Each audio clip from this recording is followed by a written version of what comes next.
Ciro Conte. Entrevista. Hoje nós estamos recebendo aqui, é sempre uma honra, um prazer enorme receber aqui Igor Cunha, diretor do IPF, Instituto de Pesquisa da FEComércio, para a gente conversar aí sobre vários assuntos que interessam a todos os mato-grossenses. Igor, muito obrigado por nos dar essa honra de vir aqui nos visitar. Bom dia. Bom dia, professor João Edson, mais uma vez, para mim é uma satisfação enorme estar com todos aqui. Bom dia a todos da bancada, bom dia a quem nos está ouvindo neste momento. E para nós é uma satisfação. A Conte hoje está cada vez mais aumentando seus ouvintes e como eu sou um ouvinte assíduo, o senhor sabe muito bem, para mim é uma honra. É uma grande honra ter uma audiência qualificada. É um ouvinte assíduo e também um dos responsáveis para a gente estar aqui hoje. Foi mediador todo esse processo aí quando a gente veio aqui para a Conte. Né? Fico feliz. E sempre quando eu falo aqui, toda semana a gente dá notícia aqui de pesquisas, de dados do IPF, né? Sempre para mim é um prazer enorme, porque a gente sente um pouco pai de todo essa questão do processo, o Instituto de Pesquisa da FEComércio, né? Foi começada pelo Igor, eu, Maurício. Maurício. A gente ajudou a construir as primeiras bases e agora está voando, né? Chegando ao... Já completou um período de dados que já estabelece uma linha de comparação hoje, né? Graças a Deus. Nós estamos mais ou menos há 4 anos e 9 meses à frente da Federação do Comércio, né, do Sistema Comércio, FEComércio, SESC, SENAC, e o Instituto de Pesquisa tem exatamente 2 anos e 7 meses.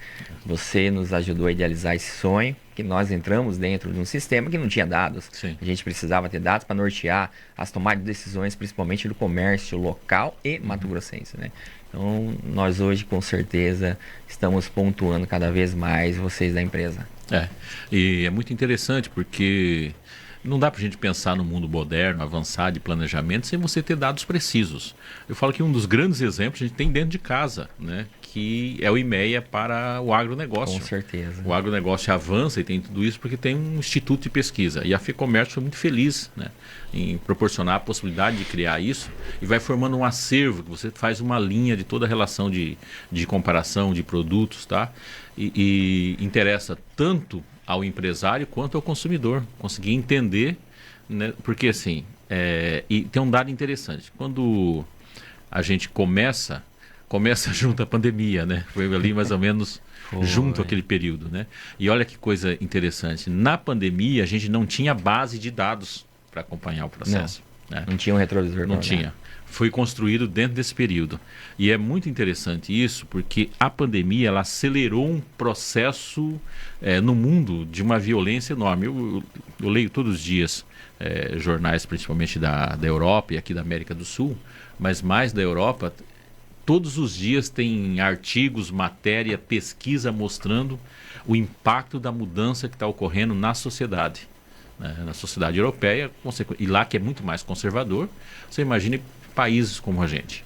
É tanto que a gente tem um conflito muito grande na sociedade, porque tem um grupo muito deslocado e não conseguiu encontrar mais o caminho de volta para casa e não tem mais esse caminho. E não consegue trilhar a questão do futuro, né? E as pesquisas vão nortear isso. Quando eu estou falando isso, em termos de comércio. Eu estava olhando um dado, as lojas de varejão, aquelas que vendiam coisas baratas, tá? Mais comum, elas estão fechando as portas porque as pessoas não vão mais nessas lojas, elas compram via online. Né? Exatamente. Então, assim, mudou a questão do mercado. Agora o produto é mais personalizado, é uma série de outras coisas. O comportamento do consumidor mudou como no todo, né, professor? Eu falo para os empresários, você precisa estar hoje sinalizando a tua loja também no mundo virtual. As mídias sociais estão aí, então a pandemia acelerou a tecnologia, ela acelerou o consumo via virtual, porque você não podia sair de casa, você tinha que achar outros meios de estar buscando o alimento para a tua família, estar buscando as suas vestes, enfim.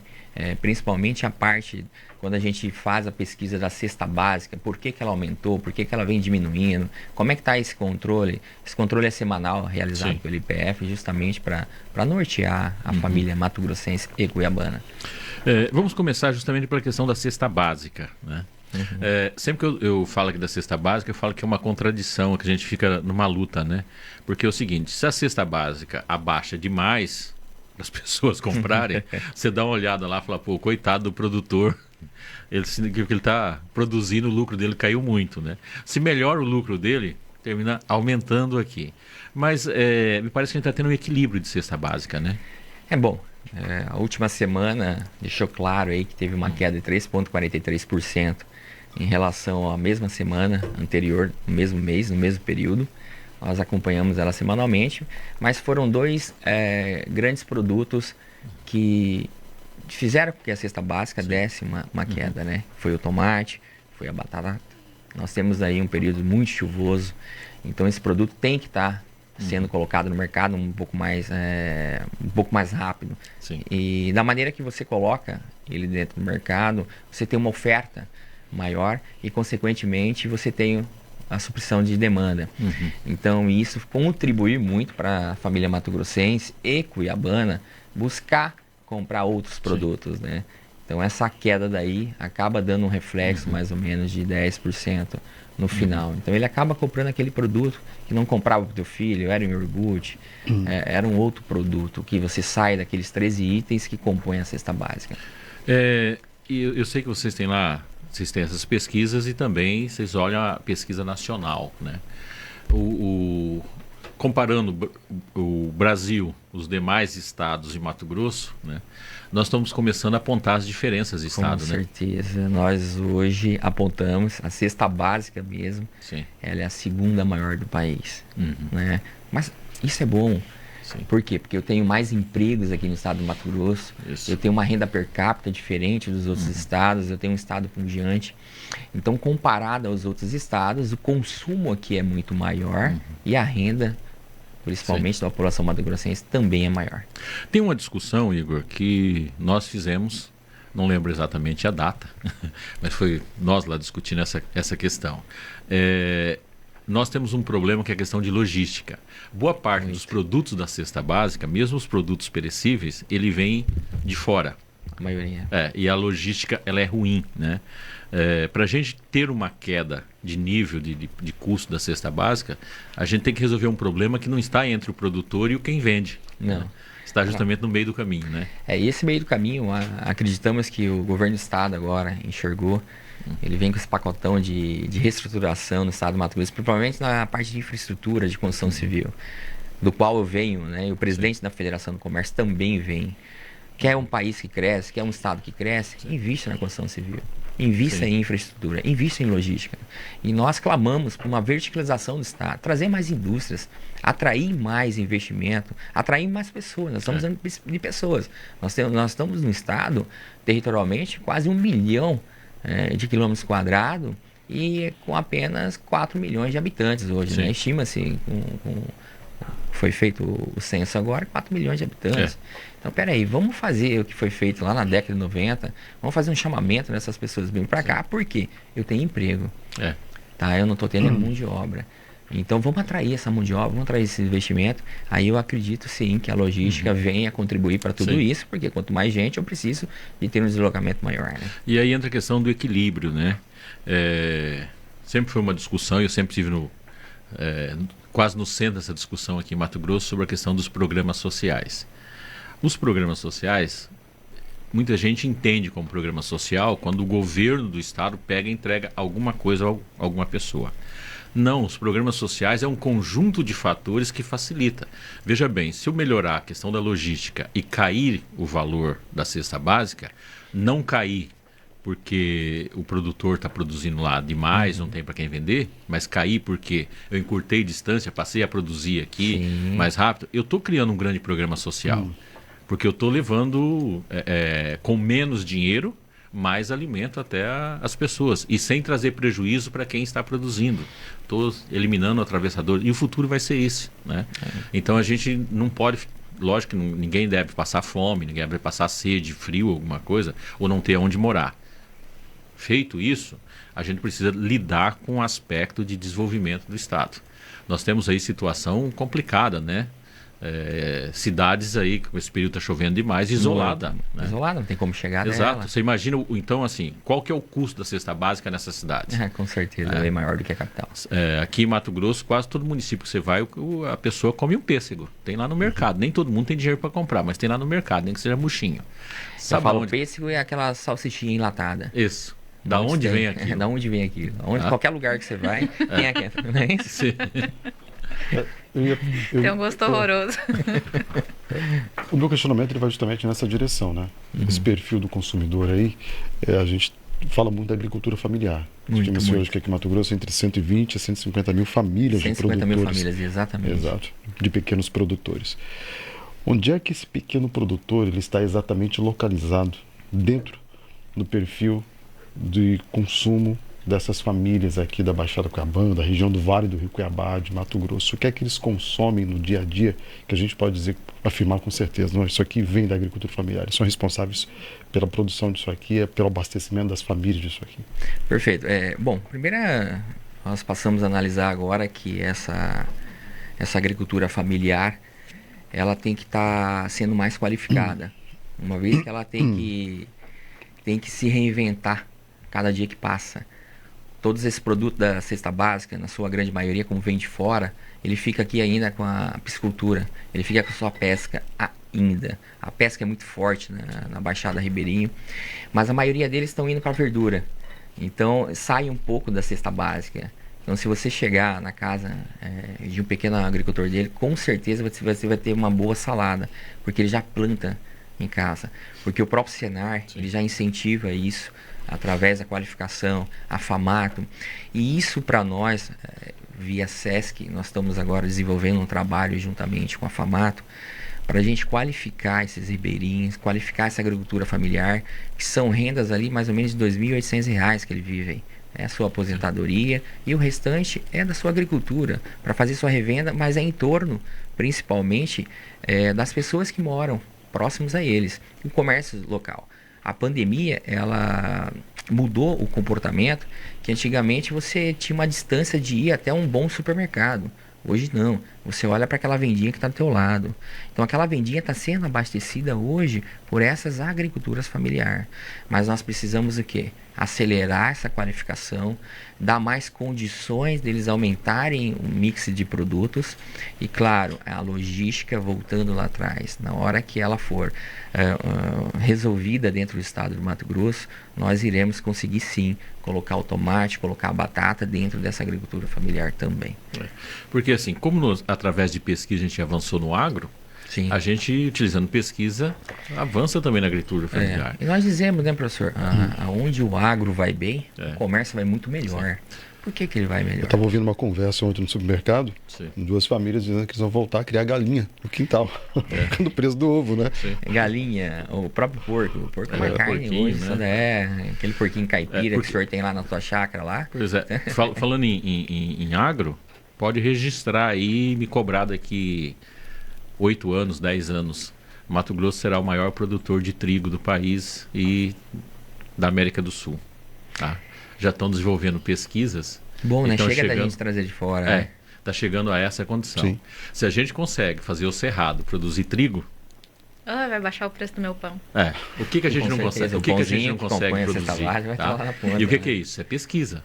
Tá? É pesquisa, então não precisa nós estamos num período que houve um atraso nas safras dentro do estado do Mato Grosso, porém, estima-se recorde, né?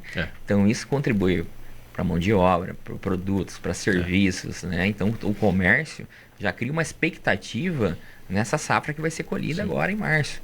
Então uma vez, agora acredito que na próxima semana, né? Porque houve um atraso que era para ser colhido em fevereiro. Isso. Então agora o milho e soja vai ser colhido agora, um aumento de 4% mais ou menos em relação ao ano anterior. Quanto isso vai ser gerado na economia local e nessa agricultura familiar ao entorno dela, né?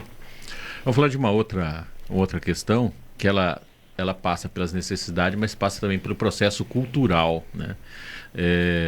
O brasileiro ele não gosta de ter dívida, mas comparando os países desenvolvidos, as pessoas elas têm dívida, o que elas não têm é inadimplência. Parece que a gente começa a melhorar um pouquinho essa questão, né? De ter a dívida, mas conseguir pagar. O endividamento ele é bom para o consumo, né? Uma vez que você adquire uma dívida, você tem condições de estar pagando ela, isso é bom que está girando o consumo dentro do estado, principalmente na capital do qual você vive. Agora, o que você tem que estar analisando é a dívida, né? Mas como nós estamos num estado que está empregando, um estado que está pagando bem, um estado que está tendo condições de dar crédito, então as pessoas acabam o quê? Acabam comprando uma casa parcelada, acabam comprando um carro parcelado e acaba consumindo mais. Então este parcelamento, ele é bom, mas Sim. claro que ele tem que ser muito bem avaliado. Eu digo para todos eles, faça uma planilha dentro de casa. Você tem que estar construindo a tua planilha financeira familiar todos os dias. Por quê? Uma vez que você adquirir aquela dívida, você é um possível devedor dela. Sim. Tá? Então a gente não sabe o dia de amanhã, mas o estado do Mato Grosso está indo muito bem. Então quando se aumenta o endividamento, que é uma pesquisa deixou claro, nós aumentamos em torno de quase 8,5% em relação ao ano anterior. Isso é bom, está voltando a economia a ficar ativa, o estado está pujante, o comércio está preparado para atender. Agora o principal vilão, tomem cuidado, ainda é o cartão de crédito. Ele é violento. Pensando nisso e pensando na questão do futuro, nós estamos com 2 quadros novos aqui, um que já começou semana passada e um que vai começar agora em abril, né? Que é para ajudar todos os mato-grossenses ou qualquer local do mundo que estiver ligado com a gente. Nós temos uma parceria com a Univag, né, que é a nossa Muito parceira bem. aqui, e tem o Fui aluno da Univag. um dos melhores cursos de empreendedorismo. Vai ter um quadro sobre empreendedorismo. Já começou que aqui, legal. Flávio teve. E em abril, uma parceria que a gente acabou de fechar com o Sicredi, que é educação financeira. Nós vamos associar justamente as duas coisas. Educação financeira, empreendedorismo. Vai ser 30 minutos, 15 por semana, tratando disso, que eu acho que é muito importante para as pessoas começar a ter essa compreensão geral. Como eu venho de uma família de educadores, né, professor? Sim. Minha mãe é professora de matemática e estatística, né? Então nos ensinou desde cedo como você poupar seu dinheiro, como você administrar seu dinheiro. Eu faço isso com meus filhos. Sim. Eu acredito que dentro da grade curricular escolar, ela tem que ter a educação financeira. Imagine só, é o que eu estou fazendo dentro das nossas instituições. Converso constantemente com os colaboradores. A maioria deles é identificado por esse controle financeiro. Sim. Então, estou sentando individualmente com cada um, entendendo como é que está a sua dívida e de que maneira auxiliá-los a recuperar aquele crédito no mercado. Sim. Por quê? Um colaborador, são pesquisas também. Quando você está muito bem na sua parte financeira, você rende mais de 30%. Exato. Então, isso é muito importante para o comércio local. Vocês estão de parabéns. O Sicredi, ele é um grande parceiro hoje da Federação do Comércio, e o que vocês precisarem do sistema para contribuir com este quadro, eu estou à disposição. Se você sentasse comigo para a gente falar da minha situação financeira, eu ia precisar de um psicólogo junto. Eu estou desenvolvendo essa parte, mas fica tranquilo. Porque você acaba entrando na parte Vamos para o nosso colega Tadeu Benites, lá da 101.5 Mirassol do Oeste, no Oeste Mato Grossense. Bom dia, Tadeu. Muito bom dia, senhor João Edson, bom dia à bancada, todos os companheiros da rede e bom dia ao nosso convidado, o senhor Igor Cunha. Senhor Igor, a economia sempre dependeu do crédito e com o desenvolvimento da tecnologia, isso se acentuou. Evidentemente, o crédito tem um custo que atende pelo nome de juro. No Brasil, se pratica hoje a maior taxa real de juro do mundo. É possível mensurar o quanto isso freia a nossa economia e o quanto impacta na própria sobrevivência das empresas, especialmente comerciais? De Mirassol do Oeste, Tadeu Benites. Olá, Tadeu, bom dia. Muito obrigado pela pergunta aí, em contribuir aqui com esse quadro. Bom, vou voltar a dizer, nós estamos num estado com maior índice de empregabilidade, um estado que paga bem, um estado pujante. É claro que quando você aumenta a taxa Selic, você aumenta os juros, você diminui esse poder de compra. Mas o país ele tá passando por uma transformação, porque toda vez que entra um político novo, tem a insegurança, a falta de confiança da parte, principalmente do empresário. Uma vez que ele é desconfiado na parte econômica, isso nos traz o quê? Pé no freio. Impacta, às vezes, diretamente no teu negócio. Porém, eu volto a dizer, a última pesquisa que nós fizemos, mesmo com a taxa de juros, nós temos 2 elementos aí que a gente tem que tá olhando com muita atenção. Essa pesquisa que acabou de sair de consumo que nós soltamos, ela mesmo com a taxa alta, mesmo com juros altos, mesmo com a Selic aí batendo, só a inflação, os bem duráveis, todo mundo está atrás, 9,05. Isso se dá porque nós tivemos um aumento de emprego agora no final do ano, que ele é sazonal. Então as pessoas que consumiram durante o período de férias lá fora, veio para dentro do estado de Mato Grosso e está adquirindo bens duráveis. E outro fator que deixa claro justamente o aumento de 2,7% em cima do poder de compra. Nós fizemos uma negociação coletiva agora recentemente, fizemos um aumento dentro dos colaboradores da casa e esse dinheiro volta para o mercado. Infelizmente o brasileiro ainda, voltando na planilha financeira, ele olha a parcela, ele não está olhando ainda a taxa de juros. Apenas nós temos uma pequena minoria dentro do país nosso que consegue fazer essas contas ainda. Então, respondendo a tua pergunta, aqui em Mato Grosso é muito pequena o impacto ainda na taxa de juros, na inflação, tá?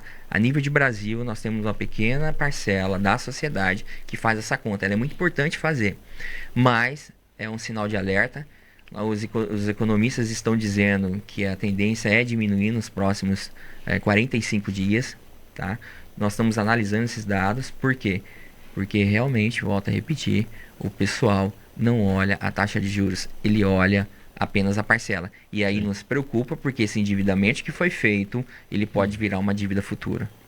Porque aí você termina comprando um produto e pagando 3, 4, né? Exatamente. Porque fica fixado apenas somente na parcela. O que vem crescendo aí, pessoal de consórcio, acredito que está crescendo muito. Sim. É um ramo que está crescendo, porque você tem uma taxa de administração menor, você tem aí mais ou menos em torno de 10 a 12% ao ano, enquanto nós temos isso ao mês. E com muitas possibilidades ainda, né? Você muitas vezes consegue contemplar a carta, por exemplo, uma carta de R$1 milhão, eu não quero comprar, eu não vou usar essa carta. Você vende para a operadora de consórcio, ela te paga aí 250, 300 mil, ela repassa essa carta no mercado. Você já ganhou dinheiro em cima dela. Você já ganhou dinheiro no mercado. Né? Então essa conta tem que ser muito bem feita, né?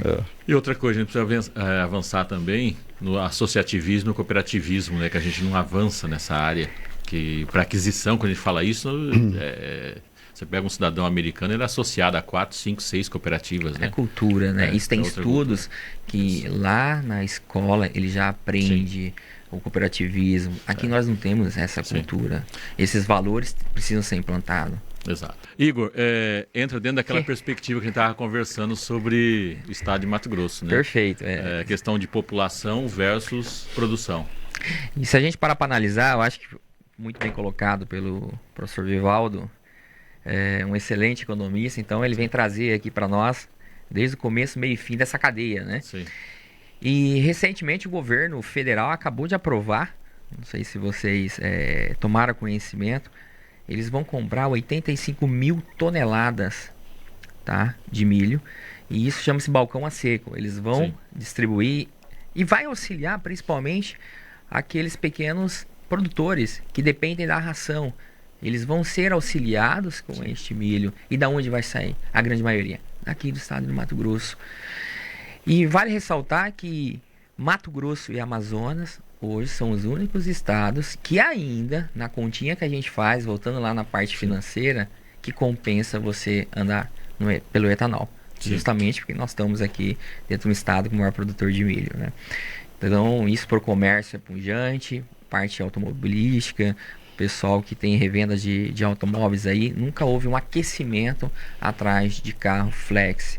O diesel deu uma queda, consequentemente, aquelas caminhonetes a diesel também tiveram essa queda. Em contrapartida, nós estamos aí no aquecimento aí, e o milho vem contribuir mais uma vez com o agronegócio e principalmente com o comércio local. Vivaldo, quando a gente vê essas boas novas, né, sendo anunciada, a gente sempre fica naquele impacto. como a gente fazer com que esse desenvolvimento desse processo chegue no Mato Grosso como inteiro. Por exemplo, lá na sua querida Alto Paraguai, como que vai beneficiar o pessoal do Gatinho? Já dá para fazer uma ligação disso? Para fazer, aí tem que ter uma integração entre políticas públicas do governo federal, políticas públicas do governo estadual para incluir pessoas. Mato Grosso é campeão de crescimento nos últimos 34 anos. Todos os indicadores que eu olho da economia dos estados, João, desde 1985 para cá, Mato Grosso está sempre em primeiro plano. Então nós somos campeões de crescimento, mas não somos campeões de desenvolvimento inclusivo. O crescimento econômico de Mato Grosso não está incluindo bem as pessoas mais pobres. O crescimento econômico de Mato Grosso não está sabendo lidar bem com as pobrezas localizadas em alguns municípios e algumas regiões. E isso não se resolve apenas com as prefeituras e nem apenas com o Estado. Na minha visão, precisa ter um esforço conjunto envolvendo o governo do Estado, governo federal e os líderes empresariais. Por exemplo, hoje Mato Grosso está sofrendo muito, Igor, eu sei que você acompanha isso, eu vejo semanalmente, eu acompanho o Instituto de Pesquisa da FEComércio, nós estamos sofrendo com falta de mão de obra qualificada. Mato Grosso está com pleno emprego, né, a taxa de desemprego em Mato Grosso é 3,5%, enquanto do Brasil é 8,4%, e essa solução de ter gente com capacidade para ocupar as vagas que estão sendo disponibilizadas, não adianta sonhar, nós não vamos resolver isso só com ações educacionais do governo estadual ou das prefeituras. É preciso que as empresas adentrem isso, é preciso que as empresas também passem a avançar mais na capacitação do capital humano em Mato Grosso, sob o risco de a gente estagnar o crescimento por falta de qualificação de mão de obra do principal ativo, que é o capital humano. Então, João, eu vejo que para espalhar bem esse crescimento é preciso orientação, planejamento público. Por exemplo, se localizar uma dessas indústrias de etanol ali entre Nortelândia, Alto Paraguai e Diamantino tem potencial de produção de milho para uma indústria desse tipo, naturalmente beneficiará Alto Paraguai, Arenápolis e Nortelândia. Como a instalação de uma indústria em Nova Marilândia beneficiou até Arenápolis e parte de Nortelândia. Por quê? Porque a indústria atrai gente no entorno até de 50 quilômetros. E Alto Paraguai e Nortelândia fica a 36 quilômetros de Diamantino e Alto Paraguai fica a 10 quilômetros de Diamantino. Portanto, é sim um esforço que o governo pode ajudar a orientar, estimulando essas empresas a se instalarem em áreas produtivas de milho, como é ali próximo de Diamantino, São José do Rio Claro, e beneficiando a parte social. É preciso que Mato Grosso não tenha apenas crescimento. Nós precisamos ter crescimento com inclusão social. Verdade. Professor, pegando o gancho do que você nos disse aí, nós tivemos semana passada com o vice-governador do estado, Pivetta, apresentando justamente isso, um projeto de inclusão técnica no ensino médio, principalmente dentro do estado do Mato Grosso, custeado pelo nosso Sistema S, Sistema da Federação do Comércio, tá? Nós devemos capacitar aí mais ou menos mais de 18 mil alunos nos próximos 3 anos. De que maneira que a gente vai colocar isso? A ideia é nós levarmos o ensino técnico para dentro do ensino médio das escolas, com estrutura nossa, equipamento nosso, metodologia nossa e professor nosso. Porque o que está faltando é profissionais técnicos dentro do estado do Mato Grosso. A gente tem que reverter um pouco. Não se fala mais ensino técnico, só fala ensino médio. O cara às vezes vai fazer um bacharelado, mas ele não sai preparado para o mercado de trabalho. Porque ele não tem ali a técnica de uma opção daquela função que foi aberta para ele naquele momento. Então, às vezes, ele vai lá porque ele está com vontade de trabalhar, mas ele não tem o ensino técnico. Então, o Sistema S, eu acredito também que a FAMATO, a FIENTE, deva abraçar toda essa estrutura de ensino técnico e com políticas públicas, com entidades, com lideranças, nós vamos acreditamos minimizar, resolver não, desculpa, nós vamos minimizar o impacto que é o apagão da mão de obra que nós vivemos. Então o comércio precisa desses profissionais, como você mesmo disse, nós estamos com o menor índice de desemprego, mas de um lado eu tenho gente ainda procurando emprego sem capacidade, emprego procurando gente com capacidade. Então nós precisamos achar esse meio termo e eu acredito que somente com ensinos técnicos nós resolvemos esse problema. E se Deus quiser, a partir do segundo semestre, nós fechamos uma parceria e vamos incluir isso dentro das escolas públicas.